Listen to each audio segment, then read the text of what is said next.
Hello everyone, good morning. Welcome to Abhinandan study point. Abhinandan study point पर आपका स्वागत है।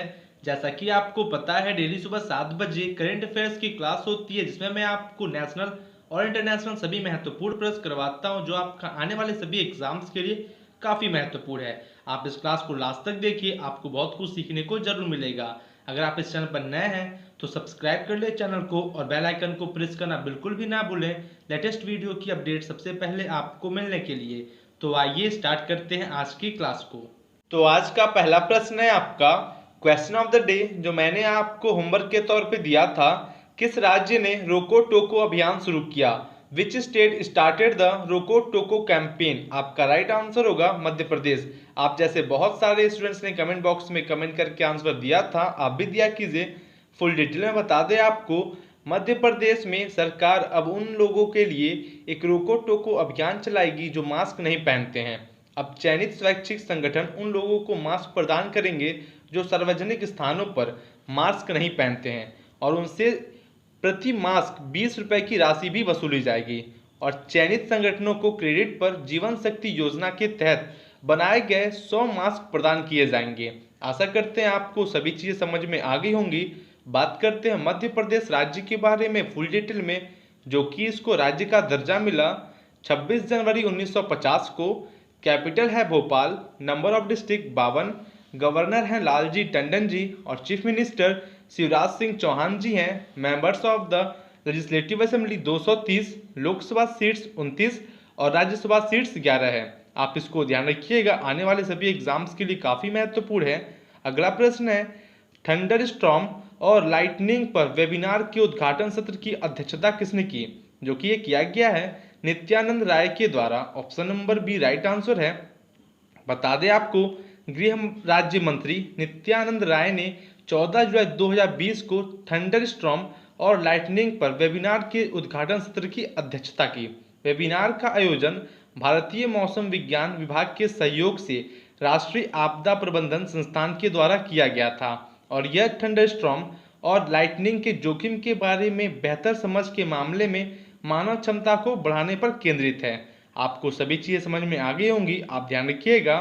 दोस्तों, आप इस क्लास को लास्ट तक देखिए, आपको बहुत कुछ सीखने को जरूर मिलेगा, आप में इम्प्रूवमेंट होगा, और आने वाले सभी एग्जाम्स के लिए आप काफ़ी अच्छे तरीके से प्रिपेयर भी हो सकेंगे। नेक्स्ट क्वेश्चन है, किस राज्य के मुख्यमंत्री ने 10वीं कक्षा के छात्रों के लिए कालवी टेलीविजन चैनल पर एक टेलीविजन आधारित शिक्षण कार्यक्रम शुरू किया है? जो कि ये किया गया है तमिलनाडु राज्य के मुख्यमंत्री के द्वारा। बता दें आपको फुल डिटेल में, तमिलनाडु के मुख्यमंत्री एदापद्दी पलानीस्वामी ने 10वीं कक्षा के छात्रों के लिए एक टेलीविजन आधारित शिक्षण कार्यक्रम शुरू किया है। कालवी टेलीविजन चैनल शुरुआत में कार्य दिवसों के दौरान छात्रों के लिए 2.5 घंटे के शिक्षण कार्यक्रम का प्रसारण करेगा, और इस कदम का उद्देश्य विद्यालयों के दोबारा खुलने तक छात्रों को वैकल्पिक तरीकों से अपनी पढ़ाई जारी रखने में मदद भी करेगा। आपको सभी चीज़ें समझ में आ गई होंगी, आप ध्यान रखिएगा, महत्वपूर्ण है एग्जाम के लिए। बात करते हैं तमिलनाडु राज्य के बारे में फुल डिटेल में, जो कि इसको राज्य का दर्जा मिला 1 नवंबर 1956 को। कैपिटल है Chennai, number of district 38 plus 1 जो है मार्च 2020 में बना था, इसलिए महत्वपूर्ण बन जाता है, आप इसको ध्यान रखिएगा। गवर्नर है बनवारी लाल पुरोहित जी, और चीफ मिनिस्टर इदापद्दी के पलानीस्वामी, जैसा कि हमने भी बात किया फुल डिटेल में। और लोकसभा सीट्स 39 और राज्यसभा सीट्स 18 है। आप इसको ध्यान रखिएगा, अगर आप स्टेट एग्जाम देंगे उसके लिए महत्वपूर्ण है, और अन्य सभी एग्जाम्स के लिए महत्वपूर्ण तो है ही। दोस्तों, आपको बता दें, डेली में आपका करंट अफेयर्स के साथ साथ स्टैटिक जीके को भी कवर करता हूं, ताकि आपको कहीं और से कुछ एक्स्ट्रा पढ़ने की जरूरत ना हो। आपके इस करंट अफेयर्स क्लास से सभी चीज़ों को मैं कवर कर दूं। नेक्स्ट क्वेश्चन है, संयुक्त राष्ट्र आर्थिक और सामाजिक परिषद ECOSOC के उच्च स्तरीय खंड के समापन समारोह को कौन संबोधित करेगा? जो कि ये संबोधित किया जाएगा नरेंद्र मोदी जी के द्वारा। Option number A right answer है। दोस्तों, आप जो है ध्यान रखिएगा, एग्जाम के लिए महत्वपूर्ण है।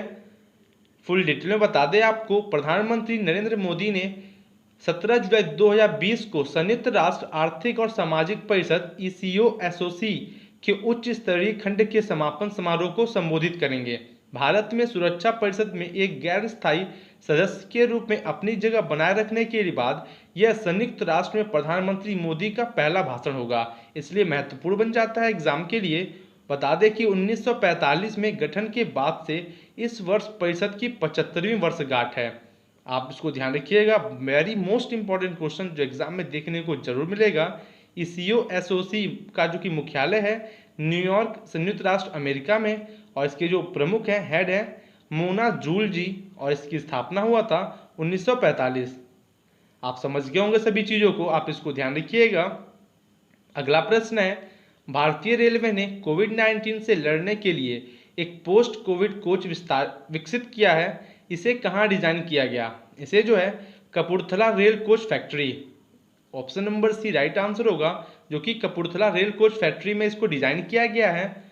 बता दें कि भारतीय रेलवे ने कोविड-19 से लड़ने के लिए एक पोस्ट कोविड कोच विकसित किया है। इस कोच को कोविड मुक्त यात्रा के लिए हैंड्स फ्री सुविधाओं, तांबे से लिपटे हैंडल और लैचेज, प्लाज्मा वायु शोधन और टाइटेनियम डाइऑक्साइड कोटिंग के साथ बनाया गया है।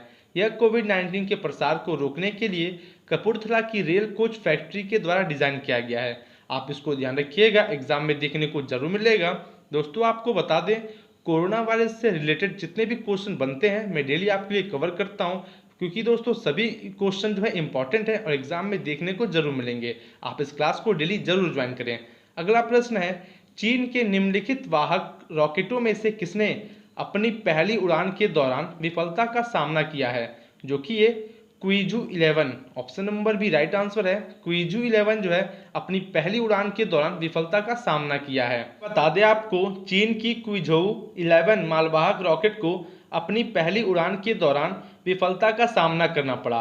रॉकेट को उत्तर से पश्चिम चीन के जिउक्वान सैटेलाइट लॉन्च सेंटर से लॉन्च किया गया था, लेकिन उड़ान के दौरान उसमें खराबी आ गई। बता दें कि क्वीजू जो कि चीनी में तेज जहाज नाम है, समझ सकते हैं आप इसको हिंदी में, और यह एक कम लागत वाली ठोस ईंधन वाहक रॉकेट है, और यह रॉकेट को लो अर्थ और सन सिंक्रोन्स ऑर्बिट उपग्रहों को लॉन्च करने के लिए डिजाइन किया गया था। आप ध्यान रखिएगा, महत्वपूर्ण है एग्जाम के लिए। बात करते हैं चाइना के बारे में फुल डिटेल में, जो कि चाइना वर्ल्ड का मोस्ट पॉपुलस कंट्री है और वर्ल्ड का जो है थर्ड और फोर्थ लार्जेस्ट कंट्री है बाय एरिया, जो कि इंपॉर्टेंट है। और आपको बता दें इसकी कैपिटल है बीजिंग, गवर्नमेंट है इसका unitary Marxist Leninist one party socialist Republic. आप ध्यान रखिएगा, प्रेसिडेंट है शी जिनपिंग और करेंसी है रेनबेम्बी युआन। एग्जाम के लिए महत्वपूर्ण है, आपके एग्जाम में प्रेसिडेंट, कैपिटल और करेंसी से क्वेश्चन जरूर बनेंगे। आप इन सभी क्वेश्चन को ध्यान रखिएगा। नेक्स्ट क्वेश्चन है, किस देश के स्थित ब्लॉकचेन नेटवर्क जिनपिन ने अपनी यूटिलिटी टोकन XDC शुरू करने के लिए बायो कॉइन के साथ भागीदारी की है? जो कि ये किया गया है सिंगापुर के द्वारा। Option number B right answer है। फुल डिटेल में बता दें आपको, सिंगापुर आधारित ब्लॉकचेन नेटवर्क जिनपिन ने भारत में अपनी यूटिलिटी टोकन XDC शुरू करने के लिए बायोकॉइन के साथ भागीदारी की है। यह साझेदारी भारत में ब्लॉकचेन को अपनाने और भारतीय मुद्रा के साथ सीधे XDC टोकन की सुविधा प्रदान करेगी। बता दें कि बायोकॉइन भारत के प्रमुख क्रिप्टो करेंसी एक्सचेंजों में से एक है, जो अपने मूल टोकन को भारतीय बाजार में क्या पेश करता है। आप समझ गए होंगे, आप ध्यान रखिएगा, महत्वपूर्ण है। बात करते हैं सिंगापुर के बारे में, जो कि इसकी राजधानी है सिंगापुर शहर और इसकी करेंसी है मुद्रा सिंगापुर डॉलर, और राष्ट्रपति हैं प्रेसिडेंट हलीमा याकूब जी, और राष्ट्रीय खेल नेशनल गेम है आपका फुटबॉल। एग्जाम के लिए महत्वपूर्ण है, आप इसको ध्यान रखिएगा। दोस्तों अगर आपको ये क्लास अच्छी लग रही हो तो लाइक करें, कमेंट करें और शेयर जरूर करें। अगर आप इस चैनल पर नए हैं तो सब्सक्राइब कर ले चैनल को और बेल आइकन को प्रेस करना बिल्कुल भी ना भूलें, लेटेस्ट वीडियो की अपडेट सबसे पहले आपको मिलने के लिए। अगला प्रश्न है, भारतीय रेलवे ने कितने किलोमीटर लंबी मालगाड़ी के संचालन का रिकॉर्ड बनाया? जो कि भारतीय रेलवे ने 2.8 किलोमीटर लंबी मालगाड़ी के संचालन का रिकॉर्ड बनाया है। बता दें कि भारतीय रेलवे ने हाल ही में 2.8 किलोमीटर लंबी मालगाड़ी के परिचालन का रिकॉर्ड बनाया है। शेषनाग एक ट्रेन है जो 4 खाली बॉक्स रेक को सम्मिलित करती है और विद्युत इंजनों के 4 सेटों के द्वारा संचालित है। बता दें कि यह भारतीय रेल पर चलने वाली अब तक की सबसे लंबी ट्रेन भी है और यह ट्रेन नागपुर और कोरबा के बीच संचालित होगी। आप समझ गए होंगे सभी चीज़ों को, आप ध्यान रखिएगा, महत्वपूर्ण है। नेक्स्ट क्वेश्चन है, विश्व युवा कौशल दिवस 2020 की विषय वस्तु क्या है? What is the theme of world youth skills day 2020? आपका राइट आंसर होगा skills for a resilient youth. Option number A right answer है। आप ध्यान रखिएगा दोस्तों, आपको एग्जाम में ऐसे ही जो है ऑप्शन बन के मिलेंगे। बता दें आपको फुल डिटेल में, विश्व युवा कौशल दिवस हर वर्ष 15 जुलाई को मनाया जाता है। आप जो है दिवस जो कि डेट ध्यान रखिएगा, महत्वपूर्ण है। और इस दिन का उद्देश्य है इस महत्व के बारे में जागरूकता फैलाना कि तकनीकी और व्यावसायिक शिक्षा प्रशिक्षण और नए कौशल का विकास हमारे जीवन में निहित है और स्थानीय और वैश्विक अर्थव्यवस्थाओं दोनों के लिए प्रासंगिक है। आप समझ गए होंगे, जैसा कि हमने बताया आपको, जो कि इसकी थीम है skills for a resilient youth. आप ध्यान रखिएगा, एग्जाम में थीम से भी क्वेश्चन बहुत बनते हैं। नेक्स्ट क्वेश्चन है, पोलैंड के राष्ट्रपति के रूप में निम्नलिखित में से किसे चुना गया? जो कि चुना गया है अंद्रेजज डूडा। अंद्रेजज डूडा जी को पोलैंड के राष्ट्रपति के रूप में चुना गया है। और यह जो है पोलैंड के दक्षिणपंथी राष्ट्रपति अंद्रेजज डूडा ने दूसरे कार्यकाल में मामूली अंतर से जीत हासिल की। चुनाव में डूडा ने 51% वोट हासिल किए और वारसा मेयर रफाल ट्राजकोवस्की 49% के साथ पीछे रहे। और 1990 में नोबेल शांति पुरस्कार विजेता लेच वालसा के देश के लोकतांत्रिक रूप से निर्वाचित राष्ट्रपति बनने के बाद से डूडा 10 मिलियन वोट पाने वाले देश के पहले राष्ट्रपति बन चुके हैं। आप ध्यान रखिएगा, महत्वपूर्ण बन जाता है। बता दें आपको पोलैंड की राजधानी वारसा, मुद्रा है पोलिश जाल्टी और राष्ट्रपति हैं आंद्रेज डूडा और प्रधानमंत्री माटुज मोराविकी और राष्ट्रीय खेल है फुटबॉल। आप ध्यान रखिएगा दोस्तों, आपको बता दें कि जो भी कंट्री अगर आपके करंट में है, न्यूज़ में है, उसकी राजधानी, उसके जो प्रेसिडेंट हैं, उसके प्राइम मिनिस्टर और करेंसी से एग्जाम में क्वेश्चन जरूर बनते हैं। आप इसको कवर जरूर करते हुए चलिए। अगला प्रश्न है, राजनयिक हेमंत हरिश्चंद्र कोटालवार को किस देश का अगला भारतीय राजदूत नियुक्त किया गया है? जो कि इन्हें जो है चेक गणराज्य का अगला भारतीय राजदूत के रूप में नियुक्त किया गया है। बता दें कि राजनयिक हेमंत हरिश्चंद्र कोटालवार को चेक गणराज्य में अगले भारतीय राजदूत के रूप में नियुक्त किया गया है। उनकी नियुक्ति की घोषणा विदेश मंत्रालय के द्वारा की गई थी और कोटालवार वर्तमान में राष्ट्रीय सुरक्षा परिषद सचिवालय NSCS में प्रतिनियुक्ति पर संयुक्त सचिव के रूप में कार्यरत हैं और वह शीघ्र ही कार्यभार ग्रहण भी करेंगे। आप समझ गए होंगे, इनका आप नाम ध्यान रखिएगा, हेमंत हरिश्चंद्र कोटालवार, जो कि चेक गणराज्य के जो है अगले राजदूत के रूप में बनेंगे भारतीय। आप समझ गए होंगे। बता दें आपको चेक गणतंत्र की जो कि राजधानी है प्राग और मुद्रा है चेक क्राउन और राष्ट्रपति हैं मिलो जमैन और राष्ट्रीय खेल फुटबॉल। आप समझ गए होंगे सभी चीज़ों को। दोस्तों जितने भी क्वेश्चन मैं आपको लेकर आता हूँ सभी टॉप लेवल के क्वेश्चन हैं जो एग्जाम में एज इट इज देखने को जरूर मिलेंगे और डेली में आपके लिए, जैसा कि आपको पता है, फुल डिटेल में फुल एनालिसिस के साथ बताता हूँ ताकि आपके एग्जाम में क्वेश्चन कहीं से बने, आप आसानी से सभी क्वेश्चन को कर सकें। अगला प्रश्न है, भारतीय क्रिकेट कंट्रोल बोर्ड BCCI का अंतरिम मुख्य कार्यकारी अधिकारी CEO नियुक्त किया गया है। जो कि ये नियुक्त किया गया है किसको? हेमांग अमीन को। Option number A right answer है। बता दें आपको फुल डिटेल में, इंडियन प्रीमियर लीग के मुख्य परिचालन अधिकारी हेमांग अमीन को भारतीय क्रिकेट कंट्रोल बोर्ड BCCI का अंतरिम मुख्य कार्यकारी अधिकारी CEO नियुक्त किया गया है। CEO पद से इस्तीफा देने वाले श्री राहुल जौहरी अब BCCI के साथ नहीं हैं और पदाधिकारी एक पूर्वकालिक प्रतिस्थापन की तलाश में होंगे, जिसके लिए प्रक्रिया एपेक्स काउंसिल की बैठक में तय की जाएगी। अभी जो है आपके एग्जाम के लिए महत्वपूर्ण है, जिनका नाम है हेमांग अमीन जी। आप इनका नाम ध्यान रखिएगा, एग्जाम में देखने को जरूर मिलेगा।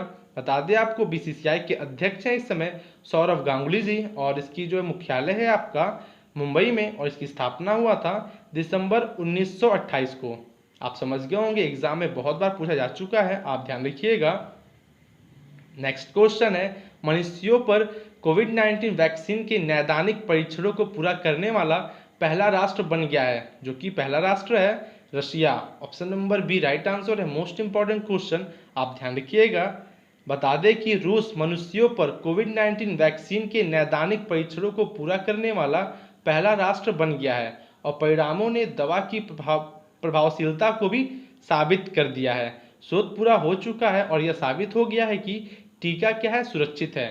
स्वयंसेवकों को 15 जुलाई और 20 जुलाई 2020 को छुट्टी दे दी जाएगी और रूस ने एक संभावित कोविड-19 वैक्सीन के 2 रूपों के नैदानिक परीक्षण की अनुमति दे दी थी।